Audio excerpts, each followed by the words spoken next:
this video, we will be going over how to create this glass material, and then how we're going to model or texture the items inside this cooler. So first thing we do when creating this glass material is go into our shader settings. And so by default, you won't have any kind of alpha, so opacity that you can use. And in fact, before we go to our shader settings, I will show you in our texture set settings, we have our different channels. So we have our base color, metallic, roughness, normal, height. And so now when you look at any of these, you get those. Each one of those materials are your channels. So let's say if we want a new channel, all you gotta do is click this plus sign and have all these options. So what we want is opacity. And opacity is going to allow us to, as you click on it, opacity, what it's going to do is allow us to go into here, and we now have a new channel. We can toggle on and off and change how transparent something is. Okay, so now we have opacity turned on. Let's go ahead and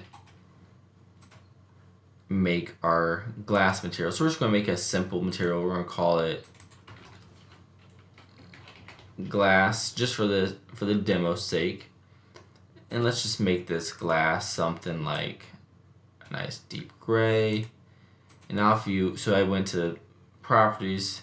So let's say if I want to turn off everything else. Now if I go to crank down this opacity, so 0 means transparent, 1 means completely opaque. So you notice that nothing's changing. And now there is a reason for that, because our shader, which if you go to shader settings, our shader does not have what's called alpha, so our transparent does not have a transparency to it. So now if you go through all these shaders, you'll notice that some of them do have transparency. You can see in that little demo right there, or that little thumbnail. So if you go one more over, we want something with the PBR metal rough with alpha blending. So if we were to select one more over just with alpha, what that's going to do is basically allow us to turn the transparency all the way on or all the way off. Now with alpha blending, what that's going to allow us to do is to kind of have that in between. So as you can see there, it has all the way on, all the way off, and then everything in between. So I'm going to select that. And so now you'll see up here at the top, it says alpha blending. Now if we go back to our glass material, fills property, opacity, you'll see as we move this down, it's going to make everything opaque or transparent. So just like that. So let's just make this a 50 or at 0.5.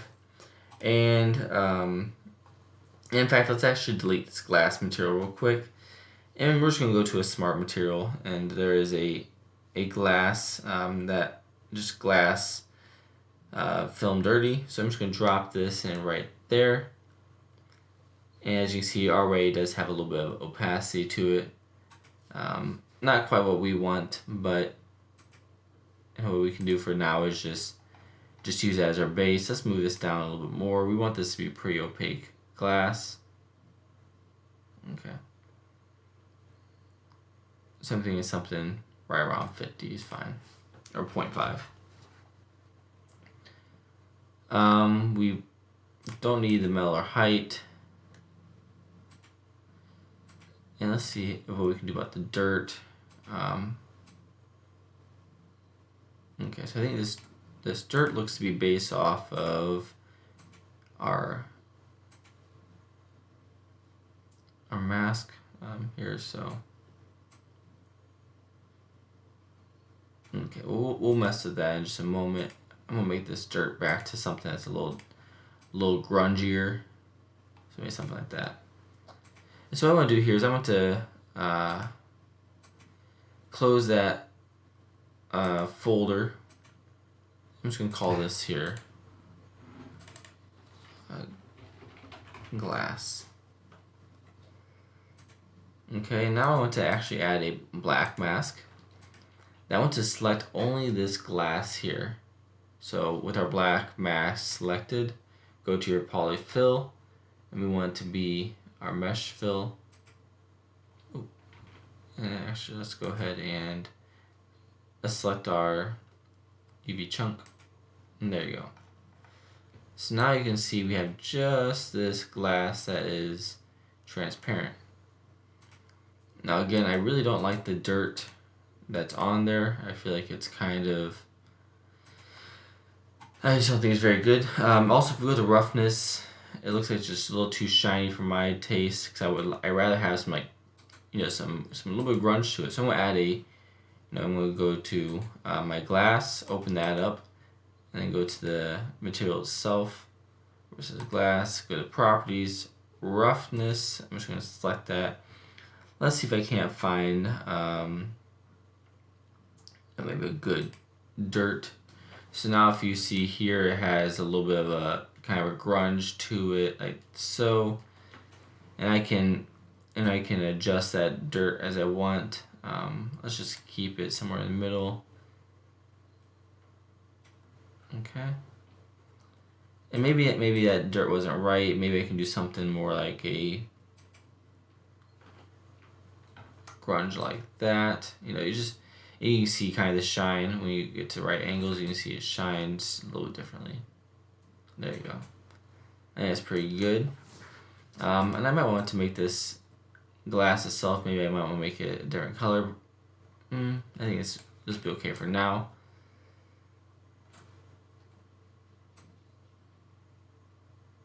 Okay, so you can adjust the metallic. There's just a lot of things you can be adjusting here.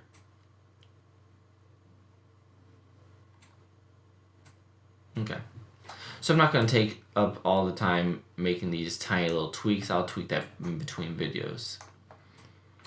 So now that we have that, let's say if you wanted to go in here and start to paint inside here, inside the cooler, what's going to happen is you'll be running into this glass. Now what you could do is you can find inside the cooler on the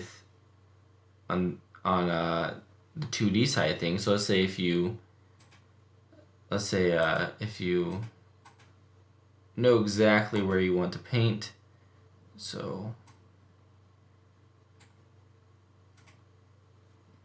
actually I'm just going to add a blank layer here. So let's say if I know exactly where I want to paint everything, I want to paint it, I'm just going to paint it red so that way you can see it really easy.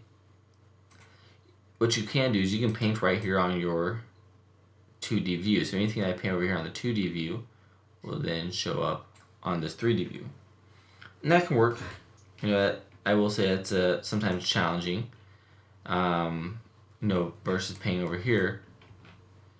Now, if I were to try to paint inside here, what's going to happen is I'm going to paint right on the glass. As you can see, I'm not actually painting inside there. So,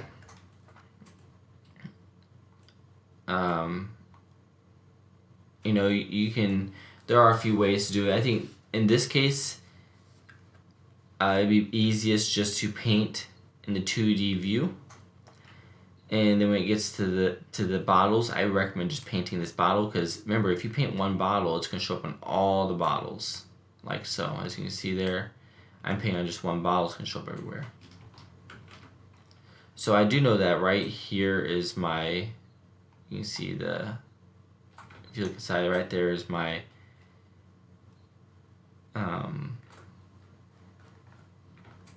right there is my model, or the mesh I want to paint. So I'm going to go ahead and just so I can know exactly where it is. I'm first off by making or dropping a material there. Let's see, I might want something that's kind of plastic. I think maybe our plastic dirty might be a good material to use. And then maybe we might want to change the base plastic to something a little more yellow. Let's see, so if I were to move that hue up, say more like that. Okay, that seems to look pretty good. As you see here, we have some edge wear, we have some dirt going on there, which gives some kind of color variation. We have our scratches, our edge damage, which is just a mask generator. Okay, so I think that's pretty good. So what I'm gonna do now is I'm gonna go in I'm gonna close that down. We'll just call this cooler. And then we'll put a mask on this, and then I want to again just select this whole chunk here. So now, as you can see, this whole chunk is going to be that cooler. Now, the next trick is finding where the remaining portions of this cooler is, which can be, if you don't know exactly where everything is or how you unwrapped it, they can be a little bit of a challenge. Now I do believe, let's take a moment, I think I can find, I'm pretty sure I can find where this shelf is in here.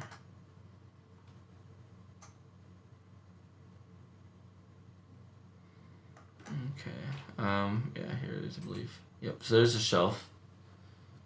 And so, luckily I knew exactly where I was looking for that. I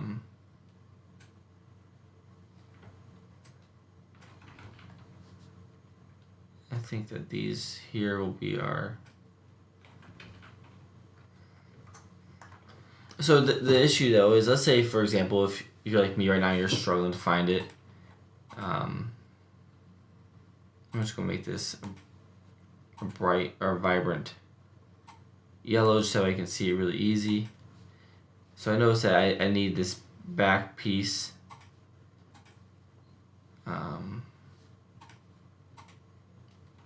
And that's not,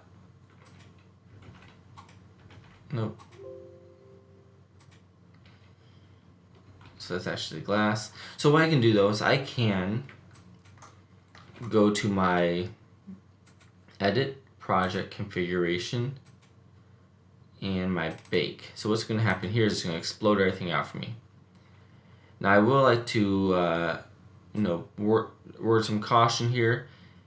When you're in your exploded view, anything that you paint in the 3D view, when you put it back, pack it back down to this closer, to the smaller non-exploded view, it will transfer a little differently. Now, the trick is, let's say for example, if I say, hey, I want to paint that, I now see right there is where it is. So I'm going to now undo that. If you paint the 2D view, what's going to happen? And you go back to your low poly, and now it'll remember that because you painted the 2D view. But if you painted a 3D view, for whatever reason, it does not remember. Remember you painting it in the 3D view because you're painting it, way out here in space versus on this 2D, which is not changing at all. So that is, if that's a way you want to take, that's definitely another approach to it. So, for this sake, I will just go ahead and paint everything in this 2D view, and I just want to first find. Okay, so I'm going to select all of these. Let's see. Where are all those? This might be one of those times where it might help to turn off your wireframe.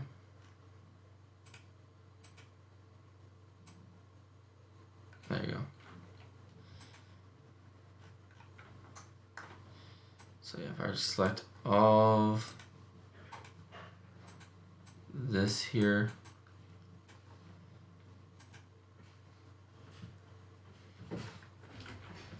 okay.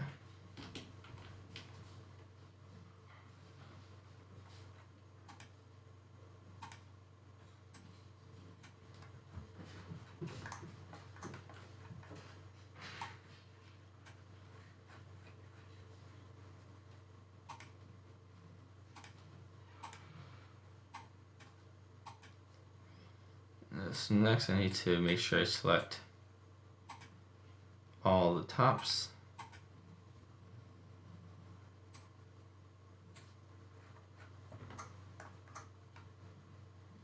Okay, so you have,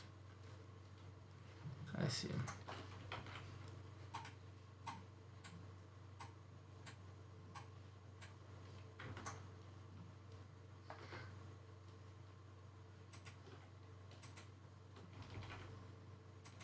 It's right there. So now, if I were to then pack this back in all together, let's make this the right color. Okay. So now if I were to go back here, now that I painted this 2D version versus the 3D version, it will remember where I painted everything, as you can see here. So it's a little bit of an annoying workaround, but it, currently, that's kind of something I find that if you were to want to see as a whole together, but something inside a kind of interior, it's kind of the way it's currently done. So I'm going to do a little bit of work to this model. And in the next video, I will go ahead and show you how we can use what's called an emissive layer. So emissive layer is going to just be a light that you can add to your textures to give it kind of a glow, which can be really helpful. Whether you're using a light here, if you just want something to shine, maybe it's something kind of a sci-fi that you want to shine, or maybe this little sign here is shine. So that will be done in the next video.